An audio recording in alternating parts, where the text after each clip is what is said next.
मैंने तो आप लोगों के लिए आपके 5 मार्क्स की पूरी प्रिपरेशन कर ली है, बट अब बारी है आपकी। आप लोगों को इस लेक्चर को पूरा ध्यान से और बिल्कुल एंड तक देखना है, क्योंकि इसमें बताने वाला हूं मैं वो खास टॉपिक्स जो आपके 5 मार्क्स को पक्का करते हैं। तो मैं हूं आपका अपना टीचर जोगिंदर सिंह चार, आप सभी का आपके छोटे से प्यारे से channel SST with Joginder sir पर स्वागत करता हूं। आज का जो टॉपिक है वो बहुत खास होने वाला है, क्योंकि यहां से क्वेश्चन आते हैं डायरेक्टली। तो चलिए शुरुआत करते हैं। लेक्चर नंबर 3 हम लोग कर रहे हैं और पहला टॉपिक है religious reform and public debates. इन तीनों लाइन का आपस में बहुत रिश्ता है। रिलीजियस बेस पे चैलेंज आपको पता है जो है मतलब बहुत सारे जो हमारे फिलोसफर थे उन्होंने दिया था, है ना। तो उन लोगों के जो चैलेंजेस थे अब लोगों के दिमाग में आने लगे थे। उन चैलेंजेस की वजह से लोग डिबेट करने लगे थे, अपने अपने व्यूज देने लगे थे, और कहीं ना कहीं वो डिबेट जो पूरे यूरोप में फैल रही थी। और इन सब का कारण क्या है? Print culture. आइए शुरुआत करते हैं। 19th सेंचुरी की शुरुआत से ही there were intense debates around the religious issues. 17th और 18th सेंचुरी में जिस तरीके से बहुत सारे फिलोसफर्स ने, और आपको एक नाम बताना है, पूछ रहा हूं वो कौन था जिसने चर्च के सामने एक challenging type comment debate start करवाना शुरू कर दिया था? वो कौन था? कहीं मार्टिन लूथर तो नहीं था? अगर सही है तो कमेंट सेक्शन में बता दीजिए। ऐसे कुछ खास फिलोसफर ने इस तरीके की सोच इवोल्यूशन कर दी लोगों के माइंड में कि लोग पढ़ने के बाद अब रीजन कर रहे थे उसका कि क्या कारण है। पुराने कल्चर ट्रेडिशन के खिलाफ रेज कर रहे थे वॉइस को कि हम इसको एज इट इज क्यों फॉलो कर रहे हैं इन सिंपल टर्म्स। ठीक है, 19th सेंचुरी की शुरुआत से ही लोग लगातार बहस करना पसंद कर रहे थे, क्योंकि उनको अब हर चीज के पीछे रीजन जानना था। डिफरेंट ग्रुप्स, अलग अलग जाति, अलग अलग धर्म के लोग जो थे, मतलब बेसिकली सेक्ट्स जो होते हैं, क्रिश्चियनिटी में सेक्ट्स बताए थे ना, बैप्टिस्ट, प्रोटेस्टेंट, कैथोलिक्स, रोमन्स, इस तरीके की। They confronted the changes happening within the colonial society in different ways, while some criticized existing practices and campaigned for reform, while others countered the argument for reformers. तो लोगों की सोच अब पूरी तरीके से डिबेट की हो चुकी थी। कुछ लोग कॉलोनियल पीरियड में, यूरोपियन रूल में, जो ब्रिटिश कॉलोनियल जैसे कहते हैं ना कि मतलब आपके ऊपर किसी देश ने रूल कर रखा है, तो अब क्या हो, आप कॉलोनी हो। जैसे इंडिया किसकी कॉलोनी था? ब्रिटिशर्स की। तो हम गुलाम थे बेसिकली, तो हम पे रूल कौन कर रहा था? ब्रिटिशर्स। तो ऐसे ही जब कॉलोनियल रूल चल रहा था इन पे, तो ये लोग बोलते थे हर वक्त कि आप जो हमें फॉलो करवा रहे हो हम उसको कैसे मान ले। वहीं कुछ लोग ये कहते थे कि जो आप चेंज चाह रहे हो उसको भी हम कैसे मान ले। मतलब अब लोगों के अंदर बहुत इंटेंस डिबेट होने लगी थी। हाँ पे भी पूछा जाता था कि क्यों हाँ इस चीज के लिए, ना पे भी पूछा जाता था क्यों ना। ठीक है, so these debates were carried out in public and print. धीरे धीरे डिबेट्स लोगों के बीच में ज्यादा जाने लगी, प्रिंट मीडिया के थ्रू और लोगों तक पहुंचने लगे। प्रिंट के जो न्यूज़पेपर और अखबार थे not only spread the new ideas but they shape the nature of the debate. आपको क्या लगता है, एक इंसान होता है, पढ़ाई लेवल का अलग अलग तरीका होता है सबका। कोई बीकॉम पढ़ा है, कोई एमकॉम पढ़ा है, कोई आईटी, कोई जेई, कोई यूपीएससी की तैयारी करता है, सबका अलग अलग है। उसी हिसाब से उनके डिबेट्स के तरीके भी बदल जाते हैं। अब आप 5th क्लास के बच्चे से डिबेट करोगे, ऑल्दो ही इज मतलब कंप्लीट इलिटरेट, क्योंकि लिखना पढ़ना बोलना सब आता है, आप भी हो, बट आपका जो वे ऑफ डिबेटिंग होगा और जो उसका वे ऑफ डिबेटिंग होगा दैट इज कंप्लीटली डिफरेंट। वो बिल्कुल अलग है ना। क्यों अलग है भाई? उसकी अलग लेवल की पढ़ाई है, आपकी अलग लेवल की पढ़ाई है। So printed text and newspaper, printed magazine, newspaper, इन्होंने मैसेज को स्प्रेड तो किया, बट साथ ही साथ नेचर ऑफ डिबेट के जो व्यवहार था, जो डिबेट का नेचर होता था, उसे बदल दिया। लोग किसी एक अगर पहले बहस करते तो अब 4 मुद्दों पे बहस कर रहे हैं और बहुत डीपली जाके उस पे बहस कर रहे हैं। पहले ऐसा होता था ठीक है मान गए, राजा कह दिया, ये सब नहीं हो रहा है। तो 19th सेंचुरी की जो प्रिंट रिवॉल्यूशन है उसने एक्चुअली बहुत सारे इंपैक्ट लोगों के मन पे, लोगों की जबान पे भी छोड़े थे। नाउ वाइडर पब्लिक, बहुत सारे लोग could participate in these discussions and express their views. So obviously जब लोगों के पास बुक्स पहुंच गई, एक आइडियोलॉजी आ गई, तो अब वो अपनी बातों को बताना चाहते थे, और बताने का सबसे बेस्ट तरीका उस समय डिबेट एंड डिस्कशंस था। New ideas emerge through these clashes of opinions. अब आप सोच के देखो, नए आइडियाज कब बनते हैं? नए आइडियाज पहला पॉइंट जब बनते हैं जब हम बुक पढ़ते हैं और उससे कुछ नया सीखते हैं, फर्स्ट आइडिया। सेकंड आइडिया होता है जब हम डिबेट करते हैं तो कुछ एक नया जनरेटिंग आइडिया होने का कंप्लीटली चांस होता है। कुछ आप बोलोगे, कुछ बोलोगे, अच्छा उसके अगर 50% परफेक्ट है, आपका 50% परफेक्ट है, अब 100% जो एक नई चीज निकल के आएगी जो बिल्कुल परफेक्ट होगी। Next, this was a time of intense controversies होती थी इस जमाने में between social and religious reformers के बीच में। सोशल लोग हर चीज सोसाइटी में चाहते थे कि आप कारण बताओ, हम इसको क्यों फॉलो करें।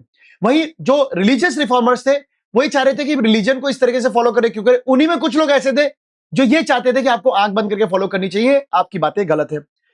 As the Hindu orthodoxy over matters like widow immolation, monotheism, Brahminical priesthood and idolatry, ये प्रॉब्लम आज भी है, बस इसमें से कुछ चीजें कम हो गई हैं। वीडियो इमोलेशन का मतलब था जब किसी औरत का, फीमेल का जब हस्बैंड खत्म हो जाए तो उस फीमेल को उसी आग में मर जाना चाहिए। ये कुछ हिंदू ऑर्थोडॉक्स रिचुअल्स थे जिनको उस समय पर इन पर बवाल था कि अगर पति मर गया तो औरत क्यों मरे भाई, औरत क्यों मरे, लाइसेंस चला गया क्या कि सिलेंडर का है, कोई छीन गई जिंदगी के, कुछ नहीं छीना। सेकंड इज मोनोथिज्म, धर्म के प्रति जो बातें होती हैं, तमाम धर्मों का एक धर्म का, उस तरीके के विचार भी थे उस समय। ब्राह्मणिकल प्रीस्टहुड, ब्राह्मण्स की सुप्रीमेसी, ब्राह्मण्स ही पुजारी बनेंगे। अब मान के चलिए ब्राह्मण का पुजारी कैसे मान लू, उसको मंत्र आते हैं, उसको सारी चीजें आती, वही ना, अगर ये सारी चीजें मैं सीख जाऊं तो क्या मैं ब्राह्मणिज्म जो उसमें आ जाऊंगा, तो इस तरीके क्वेश्चन थे। आइडोलेट्री, मूर्ति की पूजा ही क्यों करनी है, अगर आपको भगवान याद करने हैं तो मन से भी तो कर सकते हैं। तो इन सब चीजों पे डिबेट लगातार होने लगी थी।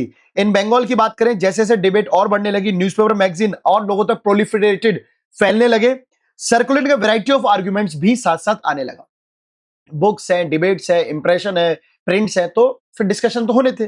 To reach a wider audience the ideas were printed in at the everyday spoken language of ordinary people. If you are saying कि यार बहुत सारे लोग डिबेट कर रहे थे, दैट मीन बहुत सारे लोग उसको पढ़ते होंगे। अब बहुत सारे लोग कैसे पढ़ेंगे, क्या उनके पास सेम लैंग्वेज थी पूरी थ्रू आउट द कंट्री, क्या इंडिया में एक ही लैंग्वेज चलती थी? नो।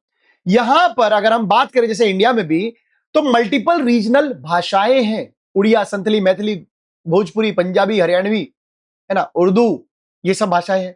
तो अगर आप वाइड रेंज तक पहुंचना चाहते हो, बहुत सारे लोगों तक पहुंचना चाहते हो, तो you must keep one thing in mind कि भाई साहब आपके पास मल्टीपल वर्नेकुलर लैंग्वेजेस यानी कि रीजनल लैंग्वेज में भी वो प्रिंट होने चाहिए। उड़िया बोलने वाले को अगर हिंदी नहीं आती है तो उसको उड़िया में भाषा में हमें प्रिंट देना होगा। किसी को संस्कृत आती है तो संस्कृत में प्रिंट देना होगा, क्योंकि अगर आप चाहते हो आपका मैसेज सामने वाला समझे, सुने, तो उसकी भाषा में आपको उतरना होगा। राजा राम मोहन राय पब्लिश द संवाद कौमुदी, इस साल, पिछले साल के बोर्ड के एग्जाम में आ रखा है। संवाद कौमुदी किसका था, मैं साफ बता रहा हूं, Ram Mohan Roy. From 1821 and the Hindu orthodox commission the Samachar Chandrika to oppose his opinion. Raja Ram Mohan Roy was against the Hindu orthodox pattern system, but उन्हीं के खिलाफ कुछ लोग थे जिन्होंने चलाई समाचार चंद्रिका, मतलब उनकी जो संवाद कौमुदी मैगजीन है, ये क्या है, ये मैगजीन है जिसमें वो इन चीजों की बुराइयों के खिलाफ लिखते थे। इनकी इस मैगजीन के खिलाफ समाचार चंद्रिका चलाई गई जो इनके इन ओपिनियंस का अपोज करती थी। आपसे मैं पहले ही बता रहा हूं, बोर्ड के एग्जाम में बिल्कुल चांसेस होते हैं इस तरीके की बुकों के ऑथरों का नाम पूछने का। जब मैं मैच द फॉलोइंग आता है तब इस तरीके की इस साल आई थी, अगर आप देख सकते हो, आपको फर्स्ट 10 क्वेश्चन में वो दिख जाएगा। ठीक है, तो राम मोहन राय हो गया। फ्रॉम 1822 टू पर्शियन न्यूज़पेपर जामे जहांनामा एंड शमशुल अखबार, ये भी निकाले गए थे। In the same year 1822 Gujarati newspaper था बॉम्बे समाचार, उसे भी निकाला गया था। समझेगा, इन नॉर्थ इंडिया द उलेमा was deeply anxious about the collapse of Muslim dynasty. Now north India आपको पता है हमारा ऊपर वाला जोन, इंडिया का ट्रॉपिक ऑफ कैंसर से ऊपर वाला हिस्सा। उलेमास जो होते थे वो धर्म गुरु होते थे जो मुस्लिम को शिक्षा देते थे, बेसिक तालीम, बेसिक एजुकेशन देते थे। दे वर डीपली एंशियस, वो बहुत चिंता में थे, बहुत गहरी चिंता में थे। क्यों थे? क्योंकि जिस तरीके से हिंदू किताबों को पढ़कर डिबेट कर रहा है, यूरोप में डिबेट हो रही है, एंड जब ये बात मुस्लिम पे आएगी, मुसलमान पढ़ेगा, तो ऑब्वियसली वो भी इस तरीके की बातें करेगा। वो इस तरीके की बातें करेगा तो अपने ऑर्थोडॉक्स कल्चर, रिलीजन, ट्रेडिशन से बहुत दूर जाने की बातें करेगा। एंड दैट थिंग जो उनके अपने धर्म के लिए है, वो उनका मानना था कि ये ठीक नहीं है, क्योंकि वो अपने ऑर्थोडॉक्स पैटर्न में बना रहना चाहते थे। उन्हें डर था कि दैट कॉलोनियल रूलर्स, जो रूलर्स हैं, they would encourage conversion. Encourage conversion मतलब वो कन्वर्जन में विश्वास रखते हैं, इसलिए वो हमें फोर्स, मजबूर करेंगे कि भाई कन्वर्जन हो। कन्वर्जन कैसे होगा? मुसलमान किसी और धर्म में कन्वर्ट हो जाए। ऑब्वियसली कॉलोनियल पीपल का जो धर्म था मेन क्रिश्चियनिटी था, तो अगर मुस्लिम क्रिश्चियन में कन्वर्ट हुआ तो मुसलमानों की संख्या और घट जाएगी। तो ये बात मुस्लिम ट्रेडिशन के लिए, कल्चर के लिए, रिलीजन के लिए अच्छी नहीं थी, तो इसलिए वो डर रहे थे। Change the Muslim personal laws, अगर वो कन्वर्जन हो गए, क्रिश्चियनिटी में आ गए और उनकी सोच बहुत ब्राइट हो गई, बहुत ब्राइट हो गई, या फिर अगर वो क्रिश्चियनिटी में कन्वर्ट नहीं हुए, मैं आपको दोनों कंडीशन बता रहा हूं, आप दोनों लिख सकते हो, बिल्कुल ठीक है बोर्ड के एग्जाम में। अगर वो क्रिश्चियनिटी में कन्वर्ट हो गए तो मुस्लिम लॉज से अलग हो गए, और अगर वो उनके अंदर पढ़ी लिखी सोच आ गई तो ये जो पुराने उलेमा थे इनकी बात कौन मानेगा? फिर वो मुस्लिम लॉज को चेंज करने की बात कहेंगे। That is also not good for पुराने उलेमास, ऑर्थोडॉक्स उलेमास। टू काउंटर दिस, इसे बचने के लिए they use cheap lithographic presses, उन्होंने भी प्रेस पे छापना शुरू किया। Published Persian and Urdu translation, क्योंकि जब हिंदू सीख कर आ सकता है, जब ये ब्रॉड माइंडेड सोच उन्होंने रखी कि हम पढ़ के चेंज करें। अगर ये कर लेते तो आज बहुत सारे लोग बहुत वेल वर्स्ड, वेल डेवलप्ड होते। तो इसको बचाने के लिए उन्हें उर्दू और पर्शिया में किताबें लिखनी शुरू करी and printed religious newspaper and tracts. तो ये तो करना ही था, उन्होंने अपनी तरफ से अखबार मैगजीन निकाल दी, हमारी पढ़ो, उनकी छोड़ो। द देवबंद सेमिनरी, एक education institution type, founded in 1867, publish thousands upon thousands of फतवाज। फतवा क्या होते हैं? बेसिकली इनके रिलीजियस ऑर्डर्स, मुसलमानों के रिलीजियस ऑर्डर, आपको धर्म के हिसाब से ऐसे चलना है, ये करना है, at all telling Muslim leaders how to conduct themself in everyday life and explaining the meanings of Islamic doctrines. तो देवबंद सेमिनरी जो आपकी एक संस्था थी, वो बेसिकली ये आपको बता रही है, कुछ मैगजीन, कुछ अखबार, कुछ पब्लिकेशंस के थ्रू, कि आपको कैसे अपने धर्म से कनेक्टेड रहना है, कैसे आपको डे टू डे में जो मुस्लिम रूल्स, रेगुलेशन, लॉज के साथ चलना होता है। All through the 19th century, पूरी 19th सेंचुरी में a number of Muslim sects and seminaries appeared. जब ये बात उनको पता थी कि कॉलोनियल का इंपैक्ट पड़ सकता है, उससे पहले तक बहुत सारे मुस्लिम ये देवनरीज जैसी, सेमिनरीज जैसी चीजें थी, वो पहले नहीं आई, पर इस डर के मारे बहुत सारे लोग स्टैब्लिश करने लगे और लोगों को ट्रेनिंग देने लगे, सुन भाई ऐसा नहीं करना, ऐसा नहीं करना, ऐसा नहीं करना। इस तरीके से इन सेमिनरीज का काम था लोगों को, अपने धर्म के लोगों को अपने तक रोक के रखना। Each with a different interpretation of faith, each keep on enlarging its following and countering the influence of its opponents. Opponents मतलब वो सोच जो कॉलोनियल अप्रोच की थी, इसमें क्रिश्चियनिटी था या फिर वाइडर सोच थी दिमाग को थोड़ा ऊपर करने की, वो उन्होंने बोला हमको नहीं चाहिए, सीधी बात in short. Urdu print help them conduct these battles in public, क्योंकि इनको भी डिबेट का सामना करना पड़ता था। आप सोच के देखिए, एक इंसान किताब पढ़ रहा है, रोज स्कूल जाता है, बट एक स्कूल नहीं जा रहा, तो जो स्कूल जाता है वो उससे पूछेगा तो सही ना कि भाई तू क्यों नहीं जा रहा है, तो सामने वाले पे क्या आंसर होना चाहिए? डिबेट तो करेगा, उसका रीजन कुछ तो डिफेंड में देगा ना। तो इसके लिए जो ये अपनी न्यूज़पेपर मैगजीन में निकालते थे, उसमें यही सिखाया जाता था कि कैसे अपने को इन डिबेट्स के मामलों में जवाब देना है पब्लिकली। अमंग हिंदूज की बात करें, to print encourage the reading of religious text specially the vernacular languages. Hindu वाले भी छाप रहे थे, वो भी अलग अलग लैंग्वेज में छाप रहे थे, सिखा रहे थे। The first printed edition of the Ramcharitmanas of Tulsidas, a 16th century text, came out from Calcutta in 1810.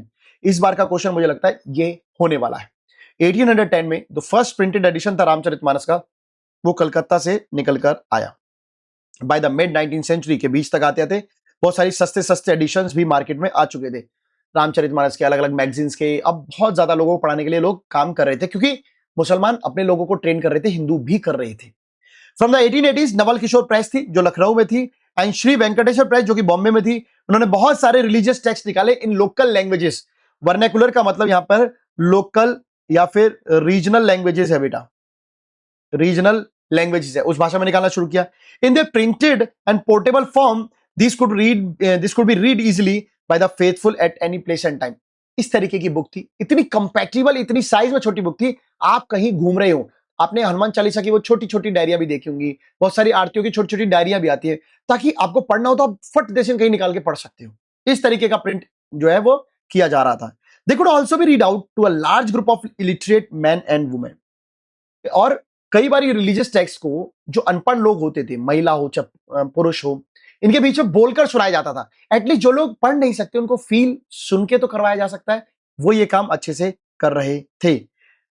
Religious text therefore reached a wide variety, wide circle of people. इस तरीके से यानी कि कुछ लोग पढ़ने लगे, कुछ लोगों को सुनाया जाने लगा, तो रिलीजियस टेक्स्ट जो बहुत सारे लोगों में फैलने लगा, जिससे डिस्कशन होने लगे धर्म की बातों के ऊपर, डिबेट होने लगी लोगों की, एंड कंट्रोवर्सीज भी होने लगी डिफरेंट डिफरेंट रिलीजन में। एक रिलीजन कह रहा है उस धर्म में ये होता है, कह रहा है ये धर्म में होता है, दूसरा कह रहा है देखिए उसके धर्म में ऐसा होता है।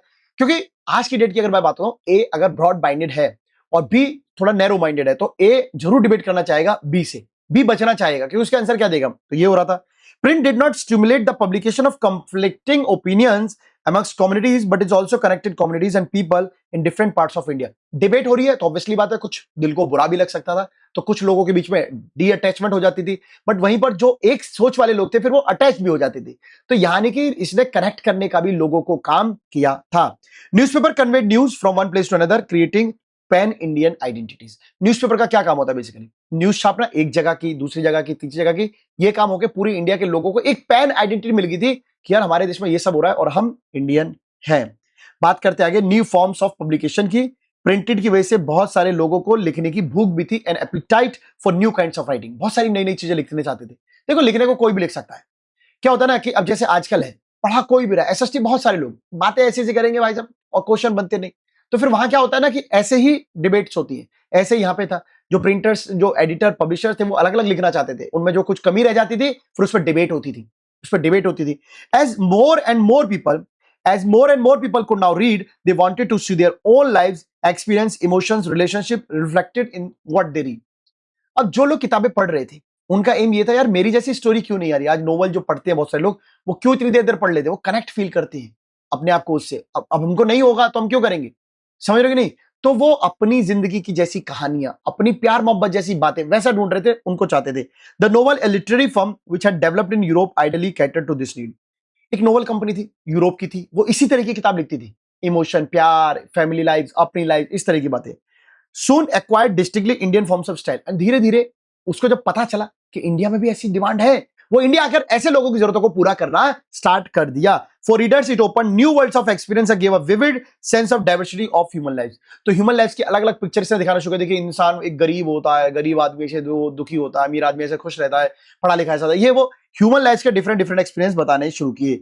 Other new literary forms enter the world of reading, lyrics, short stories, essay about social and political matter, इन पर भी किताबें आने लगी, गाने, गीत, संगीत, एसे, डिबेट, इस सब पे भी। In different ways, they reinforce the new emphasis on human lives and intimate feelings and about the political and social rules that shape such things. इन बुकों के थ्रू वो क्या प्रूव करना चाह रहे हैं, आप देखिए। ह्यूमन लाइफ में चेंज, कि भाई सिर्फ राजा के खिलाफ नहीं पढ़ना है, धर्म के खिलाफ नहीं पढ़ना है, आपकी यहाँ प्यार की कहानियां, ऑटोबायोग्राफीज है, सिंगिंग है, पैसेज वाली किताबें, ये सब भी। Bye the end of 19th century, a new visual culture was taking shape. 19th century के एंड तक एक न्यू कल्चर आ रहा था, वो भी कैसा था, विजुअल कल्चर। विजुअल कल्चर मतलब देख के चीजों को पढ़ने और समझने वाला कल्चर। इतना सा प्रिंट हो रहा है तो बुक में पिक्चर भी प्रिंट होती थी। With the setting of increasing number of printing press, obviously by the end of 19th century बहुत सारी प्रिंटिंग प्रेस आ चुकी थी, विजुअल इमेजेस भी उनसे इजीली प्रिंट कराई जा रही थी, जिसके देख के बहुत सारे लोगों की ऐसी आदत होती है कि जो पढ़ नहीं सकते ना, इमेज देख के बहुत सारी चीजें डिस्क्राइब करती है। एक अमीर आदमी है, उसने पांव के नीचे गरीब को दबा रखा है, इस इमेज से आपको क्या रेफरेंस मिलती है, सिंपल सी बात है, जो इनको मिलती थी। Painters like Raja Ravi Varma produce images for mass circulation, बहुत सारे लोगों के लिए पेंटिंग बनाई। राजा रवि वर्मा ने पेंटर थे, काफी मशहूर पेंटर रहे हैं। Poor wood engravers who made wood blocks set up shop near the letter presses and were employed by print shop. अब बात करते हैं बहुत पुराने लोगों की जो वुड ब्लॉक प्रिंटिंग करते, चाइना वाला इस टाइम। तो सर क्या वो पूरी तरीके से खत्म हो गए? नो, उनकी भी जरूरत थी, तो उनको दुकानदारों ने दुकान के बाहर बिठा रखा था, उनको नौकरी पर रख रखा था, काम आएगा तुम्हें भी मिलेगा, डोंट वरी, टेंशन मत लो। चीप प्रिंट, सस्ते प्रिंट, कैलेंडर्स इजीली अवेलेबल थे बाजार में, ये तो आज भी है। And they could be brought even by the poor to decorate the walls of their homes and places of work. सस्ते कैलेंडर, सस्ती सस्ती इमेजेस, वो गरीबों के लिए अवेलेबल थी। गरीब इन कैलेंडर को लेकर अपने घर की दीवारों सजा के बहुत खुश होता था। आपने देखा नहीं, पहले हम सबके घर में एक एक आदमी के घर में कैलेंडर ही मिलेगा। मम्मी ऐसी रखती थी, उस पर नीचे लिखा होता फलाना ज्वेलर्स, फलाना टिक्की वाला, साड़ी वाला, न्यू साड़ी सेंटर, पुरानी साड़ी सेंटर, ऐसे लिखा होता था। These prints began shaping popular ideas about modernity and tradition, religion and politics, society and culture. तो जब ये न्यूज आ रही थी, ये प्रिंट पब्लिकेशन आ रहे थे, लोगों को नई सोसाइटी का कल्चर, न्यू बातों का कल्चर, न्यू डिबेट कल्चर, ये सब देखने को मिलता था। बाय द 1870s की बात कर लेते हैं। कैरिकेचर्स एंड कार्टून्स, वो जो आपने छोटे छोटे खिलौने गुड्डे देखे होंगे, मेरे पास एक है, मैं अभी आपको वैसे दिखा देता हूँ, छोटा सा।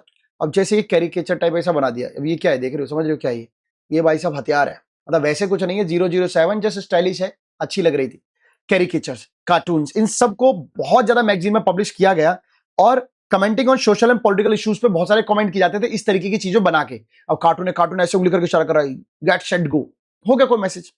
सम caricatures ridiculed the educated Indian fascination with western tested. अब जो कुछ कार्टून वगैरह बनाए, उनमें इस तरीके से दिखाया कि जो हमारे इंडियंस है, जो पढ़ लिख गए, अपने आपको वेस्टर्न कल्चर वाला मान रहे, उनका मजाक बनाते थे, है ना, उनके कपड़ों का मजाक बनाते हैं, आया अंग्रेज, देख कैसे घूम रहा है।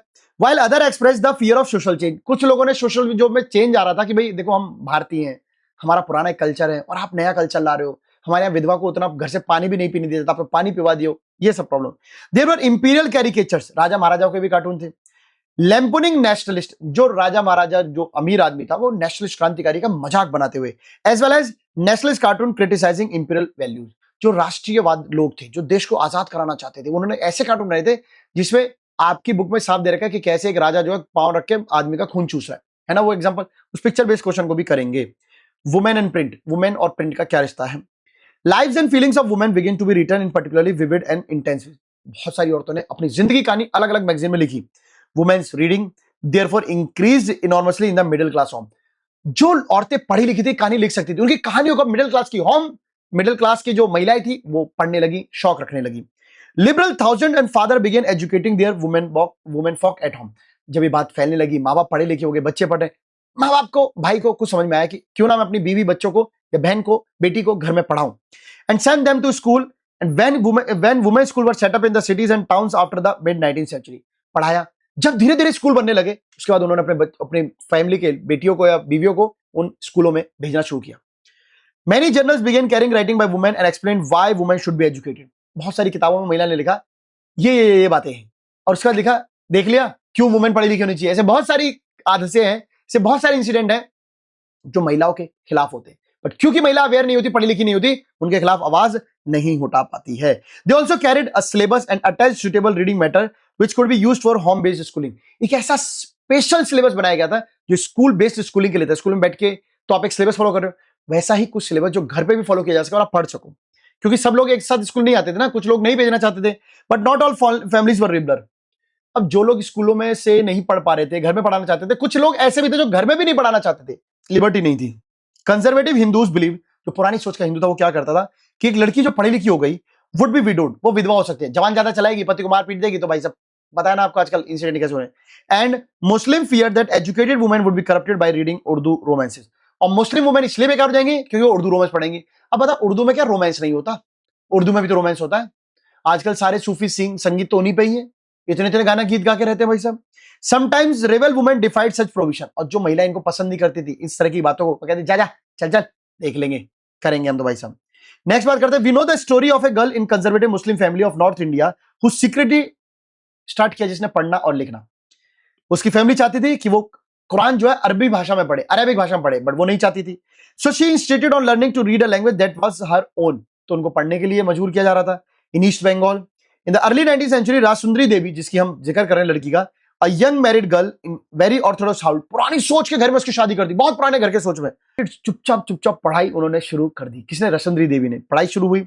लेटर धीरे धीरे उन्होंने अपनी आत्मकथा लिखी, अमर जीवन, मेरे जीवन की कहानी, which was published in 1876। Publish भी होगी किताब। ये पहली बार फुल लेंथ बायोग्राफी थी पब्लिश होने वाली। किस भाषा में? लैंग्वेज कौन सी थी? बंगाली लैंग्वेज। बंगाली लैंग्वेज में राजसुंदरी बाई की सबसे पहले जो ऑटोबायोग्राफी लिखी गई थी। Since social reforms and novels had already accepted a great interest in women life and emotions, there was also interest in what women would have to say about their human life. Social reforms आ रहे थे, समाज में बदलाव आ रहे थे। महिला किसका एग्जांपल है? पढ़ लिख रही है। सोशल रिफॉर्म्स का नोवेल्स आ रही थी, उसमें अपनी अपनी बातों को वो लिखवाती थी ताकि लोगों को अवेयरनेस मिल सके। 1860 से ही कुछ बंगाली औरतें जैसे कैला वासनी देवी, उन्होंने क्या लिखा, कुछ ऐसी किताब लिखी जिसमें हाईलाइट किया the experience of women about how women were imprisoned at home. महिलाओं का एक्सपीरियंस है कि महिलाओं को कैसे घर में जेल की तरह रखा जाता है, काम कराएंगे, मारेंगे, पीटेंगे, कहीं घुमाने नहीं ले जाते, घुमाने लेने जाना चाहिए। मैं तो कहता हूं अपनी मम्मियों को भी घुमाने लेके जाना चाहिए, कारण वो भी कहीं बाहर से आएंगे। रिस्पेक्ट, मान सम्मान बहुत जरूरी है। कैप्टन इग्नोर्स, उन्हें कुछ घर की बातें नहीं बताते, इग्नोर करके रखा जाता था। And force to do hard domestic labour करने को बोला जाता था। एंड ट्रीटेड अनजस्टली, पति हमेशा कहता जवान चलाएगी, मेरा घर मेरी चलती है। In the 1880s, in the present day Maharashtra, Tarabai Shinde and Pandita Rambai wrote with passionate anger about the miserable lives of upper caste Hindu women, especially widows. 1880s में दो महिलाएं, ताराबाई शिंदे एंड पंडिता रामाबाई, इन्होंने लिखा कि कैसे जो है महिलाओं जो है, जो खासकर विधवा है, उनका जीवन बड़ा दुश्वार है, बड़ा मुश्किल में है। विधवा को जीने ही नहीं देते। A woman in Tamil novel expressed what reading meant to women who were so greatly confined by social regulation. For various reasons, my world is small. Tamil में एक औरत ने भी लिखा था कि कैसे एक औरत का संसार कितना छोटा है, हमारे भाई मतलब जिस तरीके से वो घर में रखे जाते हैं। More than half my life happiness come from books, while Urdu, Tamil, Bengali and Marathi print culture developed early. Hindi printing began seriously from 1870s. Question आ सकता है, मेरी आधी से ज्यादा जिंदगी का सुख मेरी किताबें हैं। क्योंकि देखो, जिन महिलाओं के पास घर का काम करने का कुछ नहीं है करने को, वो किताबें पढ़ती है और बहुत अच्छा आइडिया लेती है। आज तू शाम को मिल, तुझे मैं बताऊंगी। अब पति वहां से डर डर के आ रहा होता है कि क्या बताएगी, घर आके दे दरादन। Soon a large segment of it was devoted to the education of women. बहुत सारी किताबें फिर एजुकेशन वुमेन के लिए छापी गई। In the early 20th century, journal, magazine written for and sometimes edited by women. समझ रहे हो कितनी पावर आ चुकी है? किताबें तक, मैगजीन तक महिलाओं से एडिट करा रहे हैं जो पुअर थी, ताकि उनको रोजगार मिल जाए। They discuss issue like women's education, widow remarriage, national movement, इन सब पे चर्चा हुई। Some of them offered household and fashion lesson to women and brought entertainment through short stories and serialized novels. तो प्रिंट में वो कह रहे हैं कि थोड़ा नोवेल वोवल निकाल लो, थोड़ा सीरियलाइज नोवेल क्या होती है, आज एक नोवेल है उसका पार्ट खत्म, अगला पार्ट अगली बार चालू, इससे क्या होगा, जो कस्टमर है वो कनेक्ट रहेगा. In Punjab too similar folk literature was deeply printed from the early 20th century. Punjab में भी यही होना शुरू हुआ. राम चड्डा उन्होंने एक किताब लिखी, Stri Dharma Vichar to teach women how to be obedient wives. महिला को यह सिखाया जा सके कैसे महिलाएं जो आज्ञाकारी बनती हैं. Khalsa tract society publish cheap किताबें विद सिमिलर मैसेज. समझ आई बात. आगे चलते हैं. चलिए, many of these were in the form of dialogue. ज्यादातर किताबें डायलॉग होती है. चाचा चौधरी की मैगजीन देखिए, वो डायलॉग फॉर्मेट होती है. सुपरमैन, चंपक, सब डायलॉग फॉर्मेट है. About the qualities of a good women, इन सब में यह बता रखा था कि महिलाओं की अच्छी क्वालिटीज क्या होती हैं. In Bengal entire area in central Kolkata, जो बाटला था, was devoted to the printing of popular books. इस जगह पे पॉपुलर बुक उस समय प्रिंट होती थी. Here you could buy, इतनी प्रिंट होती थी कि चीप एडिशन ले सकते थे इनका, स्क्रिप्चर्स का, as well as literature that was considered obscene and scandalous. बेकार, not allowed वाली पिक्चर, obscene मतलब वो थोड़ा सा डाउनग्रेड पिक्चर. वो by the late 19th century, lot of these books were being profusely illustrated with woodcuts and colored lithographs. Late 19th century तक बहुत सारी किताबों की वुडबॉर्ड प्रिंटिंग और बहुत सारी डिजाइनर किताबें आ चुकी थी. पैडलर्स, पैदल चलने वाले लोग जो वो बाटला पब्लिकेशन को घर तक ले गए. कैसे? बाटला पब्लिकेशन किताब लेते थे, झोले में रखते थे और गली गली जाकर बांट देते थे. Enabling women to read them in their leisure time. और ये किताबें जो महिलाएं खरीद देती थी और अपने खाली टाइम, लीजर टाइम मतलब खाली टाइम में वो किताबें पढ़ती थी. Print and the poor people में और पढ़ते हैं. Very cheap small books were brought to the markets in the 19th century. ये हम पढ़ चुके हैं. Madras town and sold at Madras towns and sold at cross road, allowing poor people travelling to market to buy them. लोग एक जगह से दूसरी जगह जाते थे, वहां जाके बेचते थे चीजों को. पब्लिक लाइब्रेरीज बनाई गई शहरों में, गांव में. और कई बार जो है प्रॉस्परस जो विलेजेस होता है, जो अमीर गांव होता है, वो अपने आप को ना बड़ा प्राउडली फील करता था कि लाइब्रेरी मैंने बनवाई, आइए मेरे गांव में एक लाइब्रेरी है. फॉर रिच लोकल पैट्रन, जो उन गांव में जो अमीर आदमी थे वो बड़ा लाइब्रेरी स्टैब्लिश करने में बड़ा महसूस करते थे, एकदम प्रेस्टीज इमेज की बात आ जाती थी. अब चलते हैं आगे की तरफ. From the late 19th century, issue of caste discrimination began to be written about in many printed tracts and essays. बहुत सारी किताब और मैगजीन्स में ऐसे लिखे जाने लगे कास्ट डिस्क्रिमिनेशन, कैसे लोग जाति से जो डिफरेंस करते हैं. Jyotiba Phule, the Maratha pioneer of low caste protest movement, तो इन्होंने लो कास्ट पीपल के लिए मूवमेंट चलाया था. Wrote about the injustice of caste system in the गुलामगिरी. इनकी किताब का नाम है गुलामगिरी. याद रखिएगा, मैच द फॉलोइंग भी आया था. ज्योतिबा फूले, गुलामगिरी. इन्होंने किताब लिखी थी कैसे कास्ट के जो लोग अमीर बड़े कास्ट के लोग होते हैं वो नीचे से अपने से छोटी कास्ट के लोगों को क्या ट्रीट करते हैं. In the 20th century, Bhimrao Ambedkar in Maharashtra, EV Ramaswamy in Madras, better known as Periyar, इन्होंने भी बहुत सारी किताबें लिखी बहुत सारे लोगों ने पूरे भारत में कि कैसे कास्ट सिस्टम जो वो खत्म करना है, मतलब ऊंच नीच वाला difference. Local protest movement sector also created lot of journal magazines, जिसमें उन्होंने बताया कि कैसे उन लोगों के साथ भी गलत किया जाता है. वर्कर्स इन फैक्ट्रीज, जो लोग फैक्ट्री में काम करते थे, दे वर टू ओवरवर्क, उन पे बहुत ज्यादा काम का लोड था. And lack the education to write about much their experience, और वो पढ़े लिखे भी नहीं थे, अपना एक्सपीरियंस भी जारी नहीं कर सकते, वो प्रॉब्लम थी. बट काशी बाबा एक कानपुर मिल ऑनर थे, उन्होंने किताब बनाई थी छोटे और बड़े का सवाल in 1938 to show the links between the caste and class classification. तो इनका डिफरेंस बताने के लिए इन्होंने किताब जो है वो लिखी, छोटे बड़े का सवाल. इसमें बहुत अच्छी चीज लिखी है. The poems of another Kanpur mill workers, एक और लिखी थी सुदर्शन चक्र 1935 से लेकर 1955 के बीच में.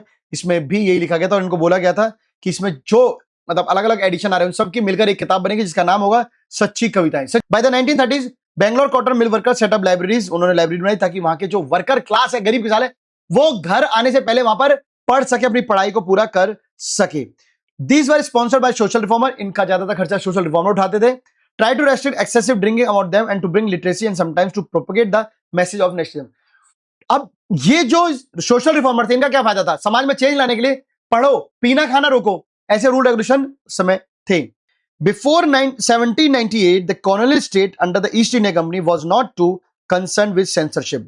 And reason है, अगर पूछे आपसे कोई क्यों, 1798 से पहले ब्रिटिश गवर्नमेंट को, ईस्ट इंडिया कंपनी को भी कोई खास लेना देना नहीं था कि अखबार में क्या प्रिंट हो रहा है क्या नहीं. फिर अचानक से कुछ हुआ. स्ट्रेंजली इसके जो शुरुआत के जो मेजर्स थे, जो तरीके थे, to control printed matter was directed against the Englishman in India. शुरुआत में जो इसका कंसर्न आपको सबको पता है कि इसके जो शुरुआत में जो अटेम्प्ट था ब्रिटिश गवर्नमेंट का, वो क्या था कि ब्रिटिश सरकार के खिलाफ कोई अखबार बना लिखे. ये उनकी पहला एम था. Who were critical of company मिसरूल and hated the actions of the particular company officer. पर आपको पता है एक इंसान का नाम जिसने ब्रिटिश इंडिया कंपनी के खिलाफ काफी कवच लिख दिया था, उसको बाद में मार दिया गया. The company was worried that such criticism, company को बहुत टेंशन होती थी, ये आदमी अगर हमारे बारे में बोलेगा इस इमेज को सुधारने के लिए जो कुछ भी चाहिए वो करो, क्योंकि हमारी मोनोपोली बनी रहनी चाहिए। By the 1820s Calcutta supreme court pass certain regulation and rules, and the company began encouraging publication of newspaper that would create British rule। तो सुप्रीम कोर्ट जो कलकत्ता में था, आप सभी को पता है, वेरी वेरी इंपॉर्टेंट लाइन, उसने कुछ रूल एंड रेगुलेशन पास किए कि भाई जिससे जो है बहुत सारे जो न्यूज़पेपर हैं वो निकाले जा सके, बट ऐसे वाले जिसमें ब्रिटिश के लिए अच्छा हो। कोर्ट भी चालू ब्रिटिश कंपनी की इमेज को धज्जियां उड़ाना नहीं देना चाहता था। In 1835, faced with urgent petition by editor of English and vernacular languages newspaper, Governor General Bentinck agreed to revise press law। तो अभी जो आपको छापने से जो आजादी मिली ब्रिटिशर को और बाकियों को बंद मिली, ये क्या थे? प्रेस लॉ थे। इन्होंने इंडियंस के लिए अलग प्रेस लॉ बनाया कि भाई से क्या छपेगा, कैसे छपेगा, कौन उसका अप्रूव करेगा, वो हमारी जिम्मेदारी है। थॉमस मैकाले एक ऑफिसर थे, formatted new rules had restored in the earlier freedom. Thomas Macaulay उनका ब्रिटिश का आदमी, अब सोचो उसको ही नए रूल बनाने के लिए जो क्या कर दिया, that restored the earlier freedoms. एक कर्नल ऑफिसर था, इसने नए रूल बनाए, क्या फायदा था? रूल तो इंडियंस के लिए बन रहे थे, तो इंडियंस को होना जरूरी था। After the revolt of 1857 the attitude to freedom of the press change, freedom of press वो चेंज हो गया। Enraged Englishman demanded a clamp down on the native press. तो उन्होंने बोला, किसने? जो गुस्सा इंग्लिश पर्सन थे कि यार ऐसा करते हैं, इनको दबा लेते, मार पीट देते हैं, बहुत ज्यादा बकवास करते हैं हमारे बारे में। As vernacular newspaper became assertive nationalist, the colonial government began debating measures of stringent control। जैसे से लोकल न्यूज़पेपर निकलने लगे, अंग्रेजों के खिलाफ भड़कने लगे, अंग्रेज उनके खिलाफ जो केस करने लगे, मारने लगे, पीटने लगे। In 1878 vernacular press act finally signed हो गया ऑन द मॉडल। इसका मॉडल मतलब ये कहां से सीख के लिया? आयरलैंड के लॉ से। It provided the government with extensive right to censor reports and editorials in the vernacular press। ये जो प्रिंटिंग लॉज जो चल रहे थे, जो पब्लिशिंग लॉज, जो प्रिंटिंग के जो राइट्स है कि क्या प्रिंट होगा, ये जो कॉलोनियल पीपल ने ले रखा था ना, ये बहुत प्रॉब्लम कर रहा था। ये बेसिकली क्या कर रहा था, इनको पूरे राइट्स दे दी थी कि अब से इंडियन वर्नाकुलर में, नेशनल लैंग्वेज में कुछ भी छपेगा, हमसे पूछकर छपेगा। फ्रॉम नाउ, अब से क्या था, गवर्नमेंट लगातार उन अखबारों पर नजर रख रही थी जो उसके खिलाफ लिखते थे, चाहे वो किसी भी स्टेट में हो। When a report was judged as seditious, जब भी कोई एक रिपोर्ट आती थी कि इसमें भड़काऊ भाषण अंग्रेजों के लिए हो सकता है, द न्यूज़पेपर को धमकी दी जाती थी। And if the newspaper ignore करता था उस धमकी को, प्रेस को जो है सीज कर लिया जाता था एंड प्रिंटिंग मशीनरी को जब्त करके अपने उसमें रख लिया जाता था। इसके बावजूद भी नेशनलिस्ट ने न्यूज़पेपर बंद नहीं किए, छापते रहे, छुपके दुबके जैसे किया। दे रिपोर्टेड कॉलोनियल के, उन्होंने लगातार रिपोर्ट किया न्यूज़पेपर कैसे ब्रिटिश गवर्नमेंट मिसरूल कर रही है और हमको जो है मार रही है। एंड एनकरेज नेशनल एक्टिविटीज, कैसे उनमें अपने भी बातें लिखते थे, भाइयों हम सब एक है, हमें अंग्रेजों के खिलाफ लड़ना होगा। Attempt to throttle nationalist criticism provoked militant protest. जब भी नेशनलिस्ट को दबाया जाता था तो बहुत सारे लोग जो अंग्रेजों के खिलाफ लड़ना चाहते थे वो प्रोटेस्ट कर देते थे। This in turn led to a renewed cycle of persecution and protest. और बार बार यही चल रहा था अंग्रेजों के बीच में, वो हमें परसिक्यूट करते थे, सताते थे, मारते थे, पीटते थे, फांसी देते थे, हम फिर प्रोटेस्ट करते थे। परसिक्यूशन प्रोटेस्ट यही चल रहा था। When Punjab revolutionaries were deported in 1907, जब पंजाब के क्रांतिकारियों को दूर भेजा गया, बाल Gangadhar Tilak wrote with great sympathy। बाल गंगाधर तिलक ने क्या लिखा? केसरी उनका अखबार था, क्या लिखा? बहुत दुख की बात है, आप डर रहे हैं, ये सब ऐसे कि मतलब भगा दिया हमारे लोगों को, भाई भेज दिया। This led to the imprisonment in 1908। और इसके ये था अंग्रेजों के हिसाब से सिडिशियस भड़काऊ भाषण बाल गंगाधर तिलक का, इसके लिए उनको जेल में डाल दिया गया 1908 में, provoking in turn wide spread protest all over the India. और जब पता चला कि बाल गंगाधर तिलक को जेल में डाला गया, बहुत सारे क्रांतिकारी उनके खिलाफ आवाज उठाने अंग्रेजों के खिलाफ आ गए। तो ये था परसिक्यूशन और फिर वो प्रोटेस्ट, परसिक्यूशन प्रोटेस्ट चलता रहा। आई होप यहां तक आप लोगों को चैप्टर बहुत अच्छे समझ में आ गया होगा। कमेंट सेक्शन में बताइएगा जरूर बेटा कैसा लगा। आप सभी को मैं रिक्वेस्ट कर रहा हूं, प्लीज आप लोग बताया कीजिए। एंड जिन भी लोगों ने चैनल को सब्सक्राइब नहीं किया, सब्सक्राइब कर लो, बिकॉज अब बहुत जल्दी हम लोग डिजिटल बोर्ड के साथ मिलने वाले हैं। So thank you so much, see you, take care, bye bye, good night, take care guys.